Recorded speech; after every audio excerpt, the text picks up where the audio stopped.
శుక్లాంబరధరం విష్ణుం శశివర్ణం చతుర్భుజం ప్రసన్నవదనం ధ్యాయేత్ సర్వవిఘ్నోపశాంతయేత్. గురుర్బ్రహ్మా గురుర్విష్ణుః గురుర్దేవో మహేశ్వరః గురుః సాక్షాత్ పరబ్రహ్మ తస్మై శ్రీగురవే నమః.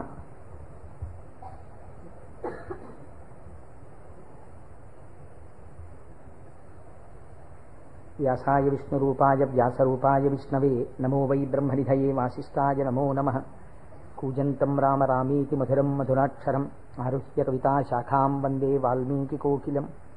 శృతిస్మృతిపురాణానాం ఆలయం కరుణాలయం నమామి భగవత్పాదశంకరం లోకశంకరం. వాగర్ధావివ సంపృక్తౌ వాగర్ధప్రతిపత్తయే జగతః పితరౌ వందే పార్వతీపరమేశ్వరౌ. సూక్తిం సమగ్రయతున స్వయమేవ లక్ష్మీః శ్రీరంగరాజమహిషీమధురైకటాక్షైః. వైదగ్ధ్యవర్ణగుణగుంభనగౌరవైర్యాం కండూలకర్ణకుహరాः కవయోధయంతి. హైమోర్ధ్వపుండ్రమజహన్మకుటం సునాసం మందస్మితం మకరకుండలచారుగండం బింబాధరం బహుళదీర్ఘకృపాకటాక్షం. శ్రీవేంకటేశముఖమాత్మని సన్నిధత్తాం మనోజవం మరుతతుల్యవేగం జితేంద్రియం బుద్ధిమతాం వరిష్టం. వాతాత్మజం వనరయూధముఖ్యం శ్రీరామదూతం శిరసా నమామి. ఆపదామపహర్తారం దాతారం సర్వసంపదాం లోకాభిరామం శ్రీరామం భూయో భూయో నమామ్యహం. సింధూరారుణ విగ్రహాం త్రినయనాం మాణిక్యమౌళిస్ఫురత్తారానాయకశేఖరాం స్మితముఖీం ఆపీనవక్షోరుహాం. పాణిభ్యాం అళిపూర్ణరత్నచషకం రక్తోత్పలం బిభ్రతీం సౌమ్యాం రత్నఘటస్థరక్తచరణాం ధ్యాయేత్పరేదంబికాం. హరి ఓం. పరమేశ్వర స్వరూపమైన సభకి నమస్కారం. ఇది ఉత్తరాయణ పుణ్యకాలం. దక్షిణాయనం పూర్తయి మనం ఉత్తరాయణంలోకి ప్రవేశించాం. ఈ ఉత్తరాయణ పుణ్యకాలంలో శివనామం ఒక్కసారి పలికిన వారు ఎవరైనా ఉన్నారా అని గమనిస్తారట. అంత మహోత్కృష్టమైన కాలం. విశేషించి అదృష్టం ఏమిటంటే మనం ప్రతిరోజు ప్రదోష వేళలో ఈ ఉపన్యాసాన్ని ప్రారంభం చేస్తాం. ప్రదోష వేళ పార్వతీ పరమేశ్వరుల యొక్క అర్ధనారీశ్వర స్వరూపంగా శాస్త్రం భావన చేస్తుంది. అంత పరమ పవిత్రమైనటువంటి అసుర సంధ్య వేళలో సాక్షాత్తుగా శంకరుడు వృషభవాహనారూఢుడై ఈ భూమండలం మీద తిరుగుతూ శ్రీశైల పర్వతం మీద ఒక్కసారి దిగుతారట. అందుకే సంధ్యారంభ విజృంభితం శృతిశిరస్థానాంతరాధిష్ఠితం సప్రేమ భ్రమరాభిరామమ సకృత్సద్వాసనాశోభితం భోగీంద్రాభరణం సమస్త సుమన పూజ్యం గుణావిష్కృతం సేవే శ్రీగిరి మల్లికార్జున మహాలింగం శివాలింగితం అంటారు. ఒక మద్ది చెట్టు నల్లుకున్నటువంటి మల్లెతీగని చూసినటువంటి శంకర భగవత్పాదులు పార్వతీదేవి చేత ఆలింగనము చేయబడిన పరమేశ్వర స్వరూపాన్ని శ్రీశైల పర్వత శిఖరముల మీద దర్శనం చేసినటువంటి మహోత్కృష్టమైన శ్లోకం అది. అటువంటి శివస్వరూపాన్ని మనం ప్రదోష వేళలో ప్రవచనంగా చేసుకునే ముందు శివపురాణం సామాన్యమైంది కాదు, చాలా పెద్ద గ్రంథం అది. అంత పెద్ద గ్రంథంలో మనకి ఉపయుక్తమైనవి ఉన్నాయి, చాలా జటిలమైనవి ఉన్నాయి. నిత్య జీవితంలో వాటిని అనుష్ఠానంలోకి తెచ్చుకోవడానికి అన్ని ఆశ్రమాలకి అలివి కానివి ఉన్నాయి. కనుక నేను అనుకున్నాను, శివాష్టోత్తర శతనామ స్తోత్రాన్ని ఉత్తరాయణ పుణ్యకాలం కనుక నేనేదో ప్రవచనం చేయడం కేవలం వినడం కాకుండా ప్రతిరోజు ఈ కార్డు పట్టుకుని వస్తే ప్రదోష వేళలో మనం ఇటువంటి దేవాలయంలో కూర్చుని చెప్పుకున్నటువంటి నామం 1,000,000 రెట్లు ఫలితం ఇస్తుంది. ఒక 30 రోజులో 40 రోజులో ఈ ప్రవచనాలు కొనసాగినప్పుడు మీరు ప్రతిరోజు ఈ నామాలు పలికారనుకోండి, 108 ఇంటూ 1,000,000 అంత నామం చేసినటువంటి ఫలితం మన ఖాతాలో ఈశ్వరుడు వేస్తాడు. దాని మీద వినడం శృణ్వం తపః, అది తపస్సు చేసినటువంటి ఫలితం అవుతుంది. ఉత్తరాయణ పుణ్యకాలంలో ఇంతకన్నా మనం చేసుకోగలిగినటువంటి మహద్భాగ్యం ఏముంటుంది? దీని మీద సుబ్రహ్మణ్యేశ్వర స్వామి వారికి ఇతపూర్వం నాకు తెలిసి కాకినాడ పట్టణంలో ఎన్నడూ జరగనంత అత్యద్భుతమైనటువంటి కార్యక్రమాన్ని మనం ఫిబ్రవరి 10, 11 తేదీలలో సుబ్రహ్మణ్యేశ్వర స్వామి వారి ఆవిర్భావము, తారకాసుర సంహారము, వల్లీ కళ్యాణము ఇవన్నీ శివపురాణాంతర్గతంగా వస్తాయి. ఇవన్నీ విన్న తరువాత 200 జంటలు పాలకావిళ్ళు ఎత్తి పట్టుకుని, కావిడి పట్టుకున్న వాళ్ళకి ఇంకా ఆచంద్రతారార్కం వంశాభివృద్ధి కోరికలు తీరుస్తానని పరమాత్మ ప్రకటించారు. ద్రవిడ దేశంలో అయితే కావిడి పట్టుకుని వెడుతుంటే సంతానము లేనటువంటి స్త్రీలు పడుకుని వారు దాటేటట్టుగా పడుకుంటారు. వారు దాటితే సుబ్రహ్మణ్యుడే దాటినట్టు. సంతానము కలగకుండా ఉన్నటువంటి ప్రతిబంధకము దానివల్ల తొలగిపోతుంది అని. అటువంటి ఉత్సవం నాకు తెలిసి జరగలేదు. పెద్దలు పూర్వం ఎవరైనా చేసి ఉండవచ్చు. అటువంటి ఉత్సవాన్ని మనం ఫిబ్రవరి 11వ తారీఖున చేసుకోబోతున్నాం. ఇక్కడ ఆ రోజున సుబ్రహ్మణ్య సంబంధంగా ఒక గొప్ప హోమం జరుగుతుంది. సుబ్రహ్మణ్యుడికి పాల కావిళ్ళు పట్టుకొచ్చిన కావిళ్లలో పాలతోటే అభిషేకం జరుగుతుంది. అదే రోజున స్వామివారికి సాయంకాలం వల్లీ కళ్యాణం జరుగుతుంది. బహుశా వల్లీ కళ్యాణం జరగడం అన్నది మనం చాలా తక్కువగా చూశాం. వల్లీ కళ్యాణం ఆ రోజు సాయంకాలం ఇక్కడ జరుగుతుంది. ఇది కాకుండా ఇంకా కొన్ని విశేష కార్యక్రమాలు ఇందులో మన జీవితాలు ధన్యమయ్యేటట్టుగా అనుసంధానం చేస్తాం. ఆయా ఘట్టాలు వచ్చినప్పుడు వాటిని మీకు ముందుగానే విజ్ఞాపన చేస్తాను. కనుక శివపురాణాన్ని మనం శివాస్తోత్ర శతనామ స్తోత్రంతో అనుసంధానం చేసుకుంటే ఈ ప్రవచనాలు అయిపోయిన తరువాత కూడా మీరు ఎప్పుడైనా ఇంటి దగ్గర కూర్చుని నామాలు చదువుకుంటుంటే మనస్సు తొందరగా రమిస్తుంది. ఎందుచేత అంటే శివో మహేశ్వర శంభు పినాకి శశిశేఖర అని చదవడం వేరు. శివ అనగానే మొదటి నామం దగ్గర మీకు కొన్ని విషయాలు జ్ఞాపకానికి వచ్చాయనుకోండి, మనస్సు ఏమవుతుందంటే అటు ఇటు వెళ్ళదు, అందులోకి వెళ్ళిపోయి ఏదో ఒక నామంలో ఒక ఘట్టం ఏదో మీకు జ్ఞాపకం వచ్చి దాని గురించి ఆలోచిస్తూ మీరు నామాలన్నీ చదివేశారనుకోండి, ఇప్పుడు మీరు 108 నామాలు దీక్షతో తపస్సుగా చేసిన ఫలితం వస్తుంది. అది అర్థం తెలియకుండా చదువుతున్నారనుకోండి, మనస్సు చించలం ఎక్కడికో వెళితే నామం చెప్పిన ఫలితం ఉంటుంది, కానీ మనస్సు లగ్నం కాదు. మనస్సుని కూడా ఏకీకృతం చేసేటటువంటి ప్రయత్నంలో భాగంగా శివమహాపురాణాన్ని శివాస్తోత్ర శతనామ స్తోత్రంతో అనుసంధానం చేస్తే మనందరికీ ఎక్కువ ప్రయోజనకరంగా ఉంటుంది అని నాకు అనిపించింది. పైగా అందరూ చక్కగా ప్రదోష వేళలో శివనామం చెప్పేటటువంటి అదృష్టాన్ని పొందుతారనిపించింది. నేను అంటాను, మీరు కూడా అనండి. ఇది అయిన తర్వాత నేను ప్రవచనం ప్రారంభం చేస్తాను. ఇవాళే కాదు, ప్రతిరోజు. ఇవాళంటే కొద్దిగా మనకు ప్రారంభం కాబట్టి ఆలస్యం అయింది, రేపటి నుంచి అలా ఉండదు ఖచ్చితంగా. ఎందుకంటే ప్రదోష వేళలో ఈ నామాలు చదవాలి కాబట్టి 6:30 అయ్యేటప్పటికి నామాలు చదవడం ప్రారంభం చేసేస్తాం. ఎందుకంటే ప్రదోష వేళలో చదివినటువంటి దాని ఫలితం మీరు శివమహాపురాణంలో విందురు గాని దాని శక్తి ఎలా వెళ్ళిపోతుందో చూద్దురు గాని. ధ్యాన శ్లోకం చెప్పండి. ధవళవపుషమిందోర్ మండలే సన్నివిష్టం భుజగవలయహారం భస్మదిగ్ధాంగమీశం మృగయ పరశుపాణిం చారు చంద్రార్ధమౌళిం హృదయ కమల మధ్యే సంతతం చింతయామి. శివో మహేశ్వర శంభు పినాకీ శశిశేఖర వామదేవో విరూపాక్షః కపర్దీ నీలలోహితః శంకరః శూలపాణిశ్చ ఖట్వాంగీ విష్ణువల్లభః శిపి విష్ణోంబికానాథః. శశి విష్ణు కాదండి, అది పొరపాటు పడింది. శిపి విష్ణోంబికానాథః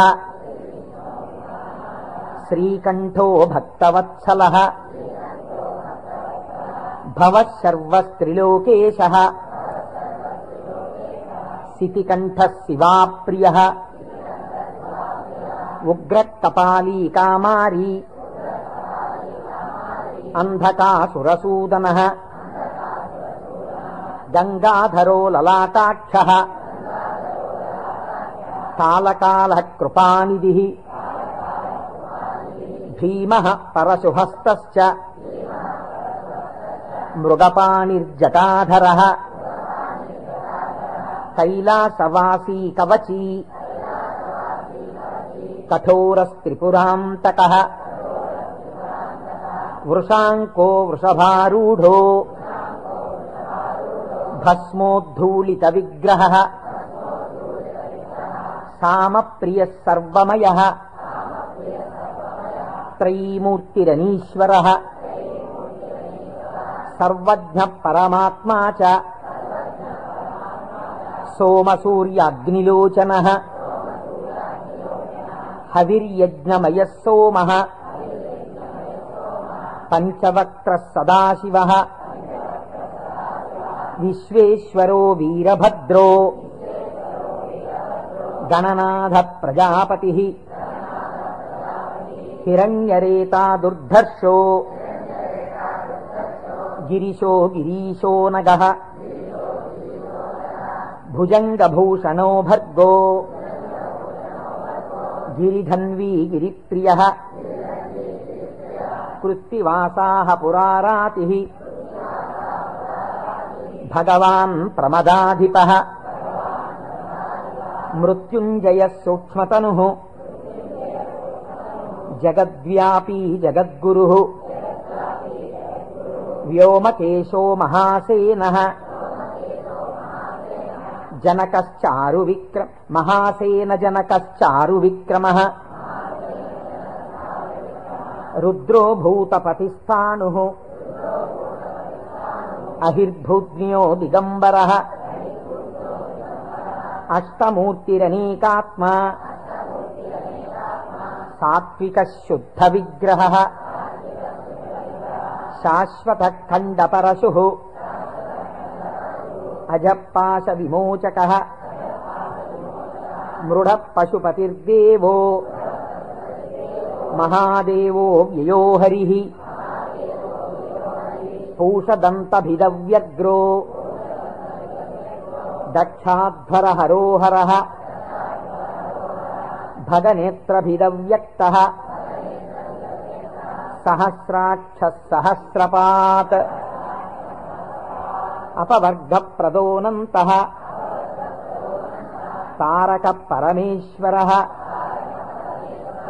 ఏవం శ్రీశంభుదేవస్య నామ్నామష్టోత్తరం శతం శ్రీశివాష్టోత్తరశతనామస్తోత్రం సమాప్తం.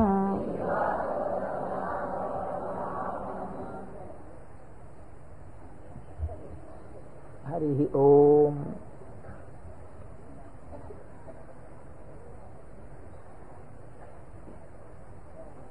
శివ అన్న శబ్దమే చాలా గొప్పది. ఈ శివాష్టోత్తర శతనామ స్తోత్ర ప్రారంభం కూడా శివశబ్దంతో ప్రారంభమైంది. ఆ పురాణము కూడా శివ మహాపురాణము అని శివశబ్దంతో ప్రారంభమైంది. శివశబ్దాన్ని అమరకోశం వ్యాఖ్యానం చేసింది. అమరకోశం అంటే మనకి సాధికారికమైనటువంటి గ్రంథము. చిత్రం ఏమిటంటే దాన్ని రచించినటువంటి వారు జైనుడు. అమరసింహుడు అనబడేటటువంటి ఒక జైనుడు ఆయన అమరకోశాన్ని రచించి దానితో పాటుగా అనేక గ్రంథాలని రచించారు. కానీ వారు శంకర భగవత్పాదాచార్య స్వామి వారితో వాదనకి దిగినప్పుడు శంకరుల చేతిలో ఓడిపోయారు. ఓడిపోయినప్పుడు ఆయనకి బాధ కలిగింది. నేను శంకరాచార్యుల వారి చేతిలో ఓడిపోయాను కనుక నేను రచించినటువంటి గ్రంథములన్నీ కూడా పనికిమాలినవైపోయాయని ఆయన ఆ గ్రంథములన్నింటినీ తగలబెట్టేశారు.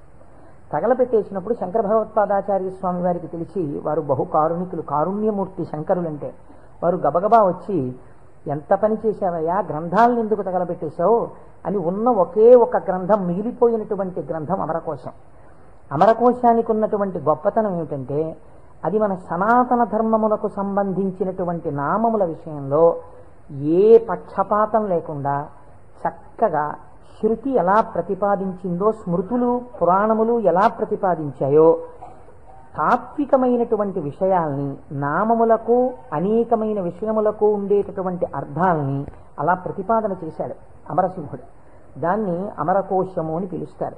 మనం ఏదైనా ఒక విషయాన్ని ప్రతిపాదన చేసే ముందు సాధారణంగా ఒక్కసారి అమరకోశాన్ని చూస్తూ ఉంటారు. శివశబ్దాన్ని అమరకోశం వ్యాఖ్యానం చేసింది. శివ అన్న మాటని ఏ విధంగా మనం అర్థం చేసుకోవలసి ఉంటుంది అంటే, అమరకోశంలో దాని గురించి అనేక రకాలైనటువంటి అర్థాలు చెప్పారు. అసలు ఈ అర్థం ఏమిటో మీకు తెలిస్తే తప్ప, లేదా నాకు తెలిస్తే తప్ప, మనం దాని గురించి కొద్దిగా అర్థం చేసుకునే ప్రయత్నం చేస్తే తప్ప అసలు శివ అనేటటువంటి నామానికి ఉన్న అర్థం తెలియదు. ఎందుకంటే శివ శివ అని రెండు శబ్దములు మనకి లోకంలో నానుడిలో ఉన్నాయి.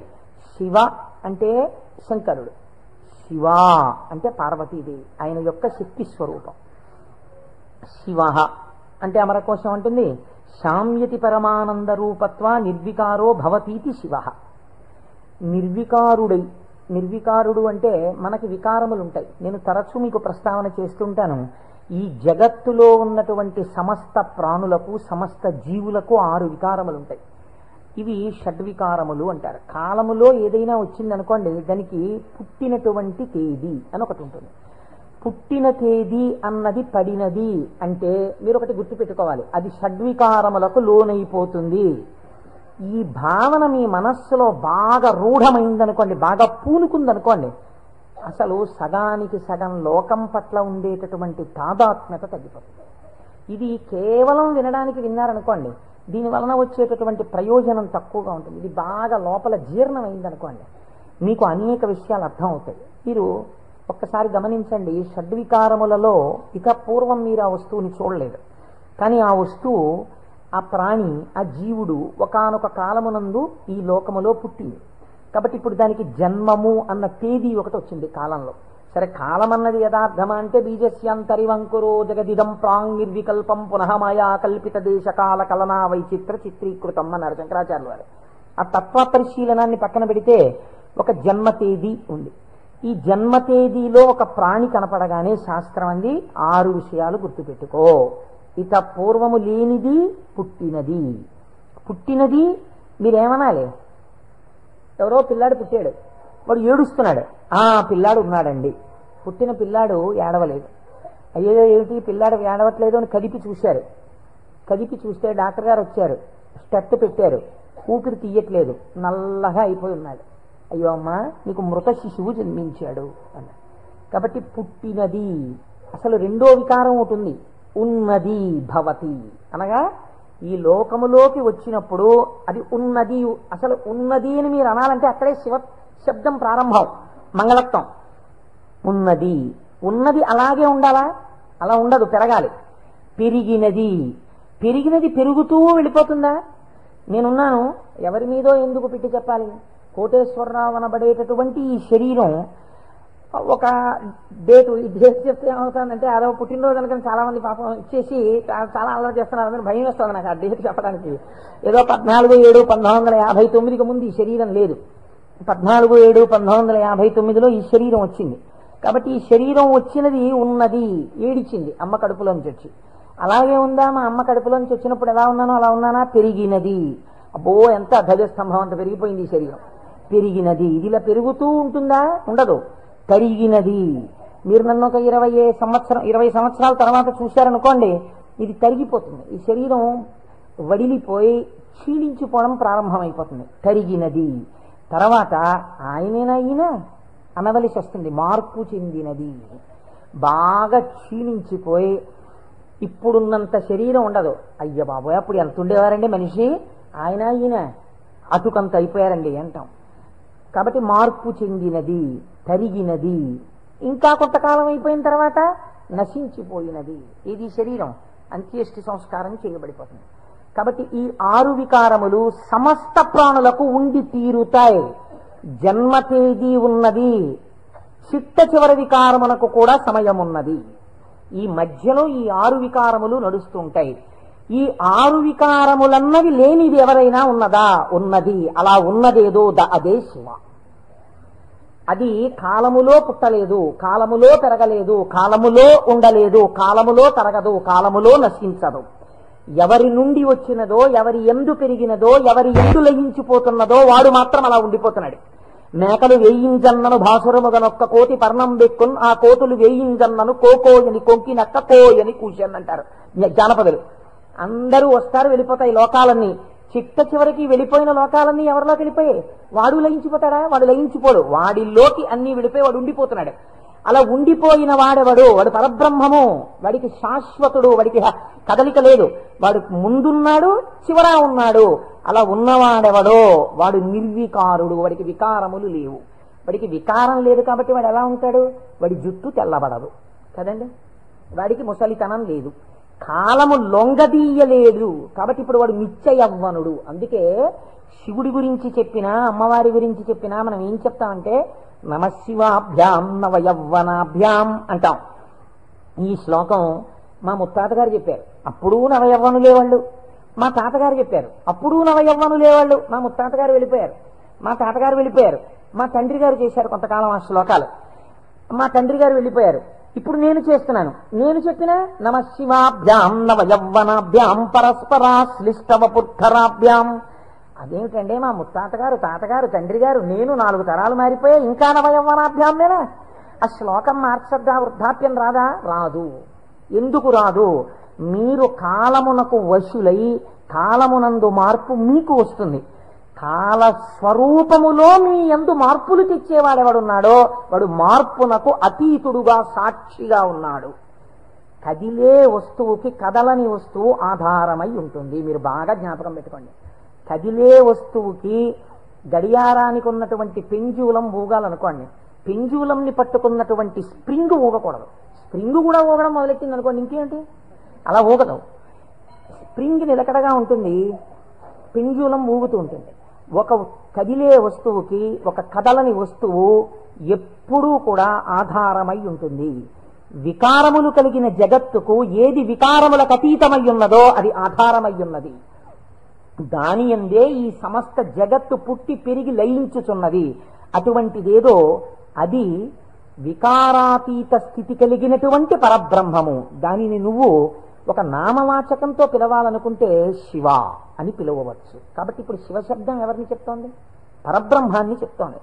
ఇప్పుడు ఆయన ఎలా ఉంటారు? నిర్వికారమై నిరంజనమై. ఇదే కదండి శివకవచం మాట్లాడుతుంది పూర్వభాగంలో. ఆయన యొక్క స్థితిని ఆయన ఎలా నిర్వికారుడై ఉంటాడో చెప్తుంది. ఇటువంటి పరమాత్మ స్వరూపం మీ కన్నులకు కనపడుతుందా? వికారము పొందుతున్న జగత్తు మీకు కనపడుతుంది, కానీ వికారములు పొందుతున్నటువంటి జగత్తుకి తను ఆధారముగా ఉన్నవాడు మీకు కనపడతాడా? కనపడడు. ఈయనకి ఒక రూపం తీసుకొచ్చి చూస్తే ఎలా ఉంటాడు అంటే, అమరకోశంలో ఎంత అందంగా మాట్లాడాడో చూడండి. అమరసింహుడు పరమానంద రూపత్వ, ఆయన పరమానందమును పొందుతూ ఉంటాడు. ఎందుకని? మన అందరికీ సుఖ దుఃఖాలని ద్వంద్వాలుంటాయి, ఎప్పుడూ ఆనందంతో ఉండం. ఆయనకి వికారాలు ఏమీ లేవు, అందుకని ఆయన ఎప్పుడూ పరమానందంతో ఉంటాడు. ఎక్కడుంది పరమానందం? బయట ఉన్న వస్తువుల వల్ల ఆనందం కాదు, లోపలే ఉంది ఆనందం. ఆ ఆనందంతో తన్మయాన్ని పొందుతూ ఉంటాడు.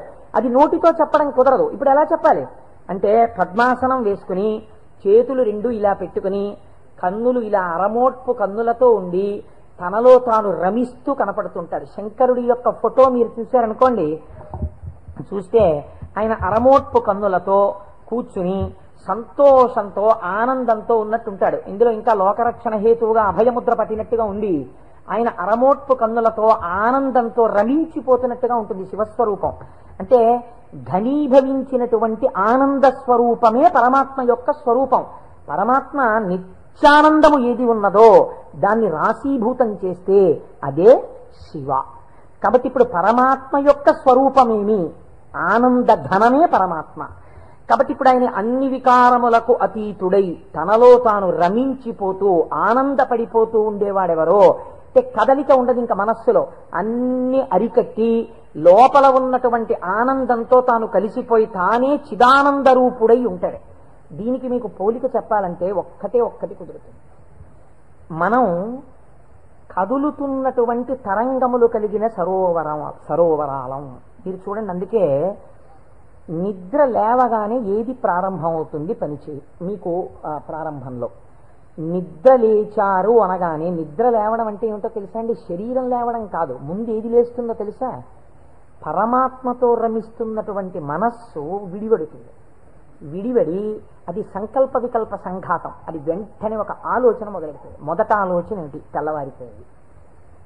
ఈ తెల్లవారిపోయిందన్న మొట్టమొదటి ఆలోచన అది చెయ్యగానే నిర్మలంగా ఉన్నటువంటి నీళ్ల దగ్గరికి వెళ్ళి మీరు ఒక చిన్న రాయి తీసుకుని ఇలా వేశారనుకోండి, అదేం చేస్తుందంటే ఇలా ఒక తరంగం కదులుతుంది, కదిలి అలా వెడుతుంది. ఇది ఒక్కటే వెళ్ళదు, ఇది వెడుతూ ఇంకో తరంగాన్ని తయారు చేస్తుంది, ఇంకో తరంగాన్ని తయారు చేస్తుంది. అలా కదులుతూ తరంగాలుగా ఒక కదలిక రాగానే ఇంకో కదలిక వస్తుంది. తెల్లవారిపోయింది, ఇవాళే నువ్వు శివమహాపురాణం మొదలెట్టాలి, ఇవాళే నువ్వు ఫలానా వాళ్ళ ఇంటికి వెళ్ళి ఒక్కసారి ఆశీర్వచనం చెయ్యాలి, చూసావా తెల్లవారిపోతోంది గబగబా సంధ్యావందనం చెయ్యాలి. ఒకదాని వెనక ఒకటి సంకల్పాలు వచ్చేస్తాయి. ఇవి సుఖములకు దుఃఖములకు కూడా హేతువులు అవుతుంటాయి. ఈ సంకల్పాతీతుడై సంకల్పములు దేనిలోంచి పుడుతున్నాయో అది తానై నిరంజన స్వరూపమై ఆనంద ఘనమై కూర్చున్నవాడెవరో వాడు పరమాత్మ, వాడు శంకరుడు. కాబట్టి శివుడు ఆయన ఇక్కడే సమస్తాన్ని చూస్తుంటాడు. అటువంటి ఆనంద ఘనమునకు శివ అని పేరు. ఇప్పుడు దీనివల్ల మీకేం తెలుస్తోంది? మనుష్య జన్మ యొక్క చిట్ట చివరి ప్రయోజనం ఏమి? ఆ ఆనందము మీరే అగుక. అటువంటి ఆనంద స్వరూపులుగా మీరు మారడమే మనుష్య జన్మ యొక్క ప్రయోజనం. దానికే మోక్షము అని పేరు. కాబట్టి ఇప్పుడు అటువంటి మోక్ష స్థితిని పొందాలనుకున్న వాళ్ళకి ఎవరు ఆరాధ్య దైవము? శివుడే. కాబట్టి శివయోగోధ్యేయ శివంకర. కాబట్టి ఏమండి మీరు చెప్పింది బాగుంది, కానీ మేము గృహస్థాశ్రమంలో ఉన్నాం కదా, మాకు భార్య బిడ్డలు ఉన్నారు కదా, మాకు సంకల్పాలు ఏవి వద్దు అని మేమందరం కూడా ఇలా ముక్కు మూసుకుని లేచిన దగ్గర నుంచి ఏదో సంధ్యావందనం చేసుకుని ఒక పూజా మందిరంలో ఇలా కూర్చుండిపోతే, మనస్సుని అంతర్ముఖం చేసే ప్రయత్నం చేస్తూ ఏదో లోపల ఉన్నటువంటి ఆ వస్తువుని కనిపెట్టే ప్రయత్నం చేస్తూ మేము ఉండిపోతే నా భార్య పరిస్థితి ఏమిటి, నా పిల్లల పరిస్థితి ఏమిటి? అసలు మరి గృహస్థాశ్రమంలో ఉండి కొన్ని కోరికలంటూ ఉంటాయి కదా, మరి తప్పదు కదా.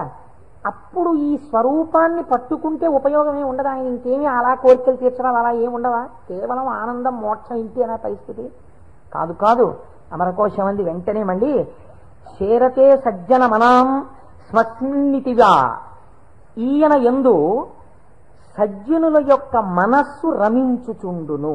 ఈ మాటని మీరు చాలా గట్టిగా పట్టుకోవాల్సి ఉంటుంది. మీకు చూడండి, నేను ఇంతకన్నా మీకు ఉదాహరణ చెప్పడానికి సాధ్యం కాదు. ఇంకా వంటింట్లో ఒక పంపు ఉంటుంది, బాత్రూంలో ఓ పంపు ఉంటుంది, వరండాలో ఒక పంపు ఉంటుంది, వాష్ బేసిన్ దగ్గర. మీకు ఇంకా అవసరం అనుకున్నారనుకోండి, ఏదో మీరు భోజనాలు చేసే గదిలో చేతులు కడుక్కోవడానికి ఒక పంపు ఉంటుంది. ఇన్ని పంపుల్లోనూ మీకు ఏకకాలమునందు ఎక్కడ విప్పినా నీళ్లు రావాలనుకోండి, ఏది నింపాలి? ఏ పంపు కొట్టంలో నీళ్లు పోస్తారా? ఓవర్ హెడ్ వాటర్ ట్యాంక్ లో నీళ్లు పోస్తారు. ఓవర్ హెడ్ వాటర్ ట్యాంక్ లో నీళ్లు పోస్తే అన్ని పంపుల్లోనూ నీళ్లు వచ్చినట్టు శివస్వరూపాన్ని పట్టుకుంటే అది ఏ రూపంగా, ఏ రకంగా, ఏ విభూతితో, ఏ లక్షణంతో, ఏ గుణంగా మీ మనస్సు ఇష్టపడిన ఏ విధానంగా ఒక్కదాన్ని మీరు పట్టుకుని రమించిపోవడం ప్రారంభించినా అది మీకు కావలసిన సమస్తాన్ని ఇస్తుంది. అలా ఇవ్వగలదు. దానికి ఆ శక్తి ఉన్నది. అది మిమ్మల్ని కాపాడుకుని వస్తుంది.